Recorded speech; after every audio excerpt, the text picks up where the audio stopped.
For today's video, magluluto tayo ng prawn with ginger and garlic.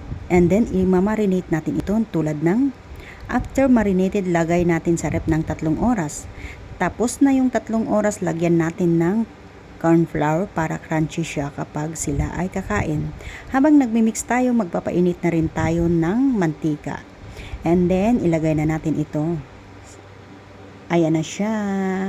O, diba? Tingin pa lang, yummy na. Kasi ako ang nagluto with love ito, char. And then, ayan na siya. Hainin na natin kasi hindi pwede overcook. Hindi nila makain to. So, ito na nga siya. Charan!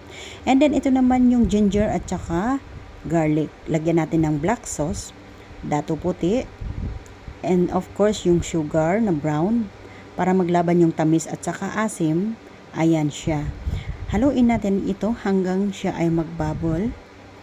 And then, ilagay na natin yung prawn with spring onion.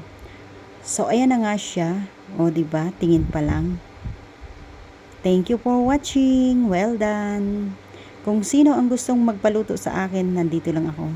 Kasi masipag akong tao. Char.